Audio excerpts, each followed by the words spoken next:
First of all, welcome and thank you for being with us. I don't know if it's the first game of the season, but I think that after a lot of time, you guys are ready to play the first EuroLeague game of 2022 and to start first round without any problems. Do you consider the game against Panαθηναϊκός a brand new start, for the second half of the season? Yeah, I would say that, but I would not say without any problems, because we missing Will. Will has some muscle injury, and Will is a very big part of our team, and we're missing him. And but I would say that we should be fine. We should have enough power, offensively and defensively, to come out and play good game for us to win tomorrow. This is your first trip to Athens this year to face Panathinaikos, which you won by 20 in Moscow. First of all, how surprised are you about the record that the Greek team has this year, and how different they can be tomorrow, since they don't have many chances to be in the playoffs this year? I cannot talk about how surprised I am, because last couple of years many teams can play, and many teams compete now that it was before. So I think that if you don't come out and play your best game, it's very difficult to win this year's EuroLeague. And like even FS, Fener, even us, like we are in the places that usually we're not. But this is a long run. This is a marathon, and we need to keep our composure and keep playing till the end. As far as Olympiacos goes, I believe they have a Panathinaikos. Panathinaikos, my bad. Yes. My bad. As far as Panathinaikos goes, they have enough power. I mean, they play differently in their home court, in front of their crowd, which is for opposite team is always hard to play. And they have that couple of players that if they play their potential, it's really, really hard to beat them. So I believe that we prepared this game, good, and we're gonna come out and play our game. Let's talk about ΤΣΣΚΑ for a while. ΤΣΣΚΑ is every year a lock for the Final Four, and anything less is considered, a failure. How tough is it to play every game, with this weight in your shoulders? It could be a weight or it could be a motivation, and I think it depends how the individual takes it. For me, it's a motivation, and it tells you that you need to be prepared every game. It pushes you to be great, and this is how I take it. It is easy. It's not. It is hard. What's easy? Nothing is easy. So far, it seems this year that ΤΣΣΚΑ doesn't look like the traditional powerful team that used to dominate the regular season. This 10-7 record in the first half of the season is the worst that the team had under Dimitris Itúdis' tenure. Is it concerning for you guys, or during the pandemic it's difficult to maintain, a stable rhythm and to be consistent like the past? And for this reason, you are not so much worried? As of today, I don't think we are worried, because, as I said, this is a long season. We just started the second half right now, and we still have time to fix many things and try to be as much as prepared as possible for the playoffs, and to be as higher position as possible, fight for a home court advantage, and we go from there. It's an old sports stereotype that usually players win and coaches loses.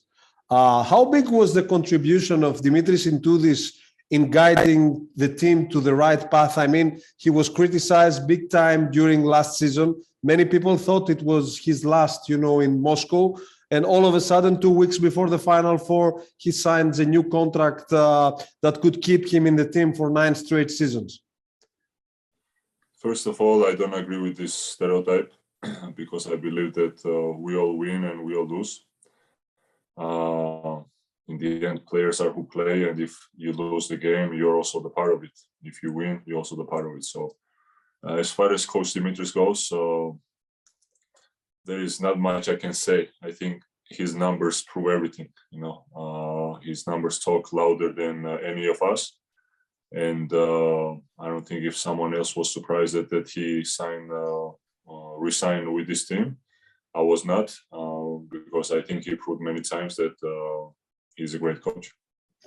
Now it's the time to talk about Olympiacos. Okay. What is your opinion of the results and the general performance of Olympiacos this year? Because in a recent poll amongst the general manager of the 18 teams, the final word was that Olympiacos is one of the toughest opponents in EuroLeague, but most probably won't make it to the Final Four.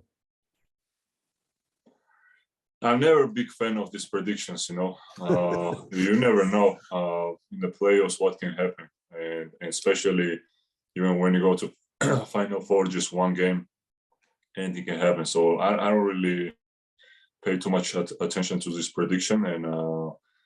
But one thing I can say about Olympiacos that they're a great team. I think their chemistry is really good, and they have all the pieces that they need.